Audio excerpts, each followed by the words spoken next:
Coincidence, I clipped it. My brother and I, you who are reporters, we clip you endlessly. And we're so much raised the same way. We stuff them in our pockets the same way. So I stuffed this in my pocket. It comes from the Washington Post. Colombia struggles to reduce poverty. The gap between rich and poor continues as wealthy get much of the U.S. aid. I went on to Colombia myself, as I did when I went to China myself or went to the Catholic countries myself to see firsthand what the conditions were. I met with people who work in the sugar industry. There, essentially, workers are totally deprived of their ability to be participants and have a say. They've set up these so-called cooperatives that are essentially dummy outfits, and workers go from cooperative to cooperative, being paid for by some entity, unable to be a major part of the economy. That has to be fixed for their good and our good. I fully understand the importance of opening up the Colombian market.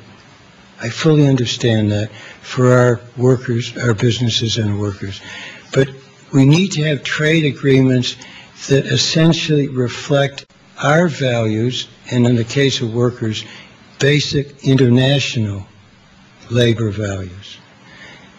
Once that happens, we'll be able to proceed. I understand some gains in security. There also have to be gains in terms of diminishing the disparities in income that have so beleaguered the Latin American countries. And I finish with this. My beloved dad, her granddad, loved Latin America, traveled there. We were raised with that feeling of affection.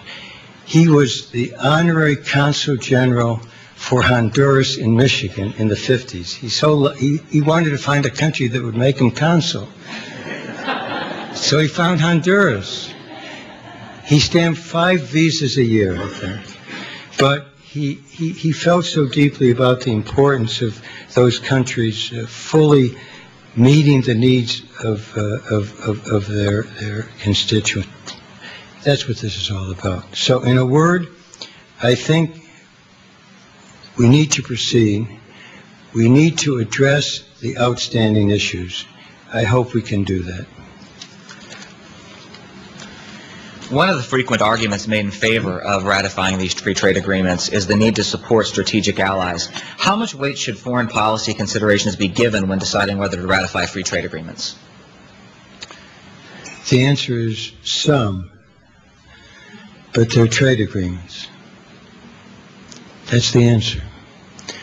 I mean, look, we know with Korea, for example, the other issues. They're important issues. All I suggest is that they not totally overwhelm what is the basic purpose of a free trade agreement. I'll finish with this. There's the rhetoric in this town about this administration or people like myself being isolationists, or Charlie Rangel an isolationist? No, we're people who understand the importance of globalization and who want to make it work. And work, as that article indicates, not for a minority, but for the vast people of that country, because it's better for that country and it's better for our country. And that was once the foundation of American policy towards Latin America. And I want it to be revived, and I have confidence under this administration it will be. 1 month ago, you chaired a hearing on Chinese currency manipulation, after which you concluded that the status quo was unsustainable. Another month has passed, but China's currency has not appreciated against the dollar. President Obama discussed the issue with Chinese President Hu Jintao here in Washington last week, but no promises were made, no timeline was set.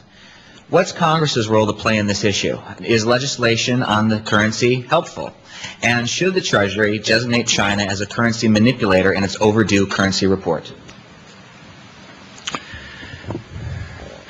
The administration has essentially decided on this course to try to resolve the China currency issue multilaterally. When Secretary Geithner and I met 2 Fridays ago, I think it was, we discussed it at length, and he made clear that that was how they were going to go. The G20 are meeting in a couple months. It's clear to me that this administration is endeavoring to try to help bring about a change. China has rigged its currency. It has been part of their overall strategy. It has to change. They're going to try to use a multilateral process to help bring that about. If it doesn't work, the U.S. will act. I have no doubt about it. I think the administration will act, and I think the Congress will act. In the meanwhile, congressional pressure, I think, perhaps helps the Chinese understand that the status quo is unacceptable. It has had that imbalance a substantial impact on our businesses and our workers. One can argue endlessly, how much is it undervalued? Is it between 15 and 40%, or 10 and 30%? And how many jobs have been lost? All I know is that the Chinese government, and it isn't the only thing, subsidization and other features of it, but the currency has been a major tool for them essentially to get an advantage economically over us. It is far from fair for us. I think it is also unwise for the Chinese to continue doing it that way. So in a word, I think it will change by the end of the G20 meetings. China will make the decisions, will begin to do this, or else will take further steps. We've had several questions relating to the value-added tax, which is a proposal that's been discussed on Capitol Hill. Could you please discuss the pros and cons of a value-added tax, and would such a tax violate President Obama's promise not to impose taxes on people making less than $250,000? You know, I've been listening to this debate. I saw, waiting for the Red Wing hockey game yesterday. I shouldn't have waited. I listened to the talk shows, and it was interesting how the value-added tax had gained such prominence. I was somewhat surprised. I've heard almost nobody within our ranks discuss it. I know that one distinguished economist in this town did talk about it, but the administration hasn't. So I was somewhat surprised. My guess is that by next week it will be gone, and that's for good reason. I think it's being raised mostly by the Republicans for political gain. They're trying to label us as a taxer. I suggest not only are they wrong, but they should read Paul Ryan's proposal. He's a Republican, my pal Paul, and he has a value-added tax provision in it. I don't think it's on the agenda. And so let me suggest that we argue the pros and cons the next time I can come to the press club. Thank you. Under Chairman Rangel, the Ways and Means Committee has put an enormous effort in the last couple of years into putting together a revenue-neutral package of tax reforms that would broaden the overall base and lower taxes on U.S. companies and middle-class taxpayers.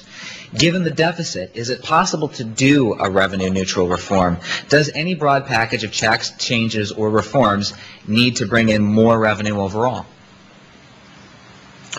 Well, I think to Charlie Rangel's credit, he brought earlier some months ago, it was actually many months ago, and I think clearly tax reform has to be a major item on the agenda.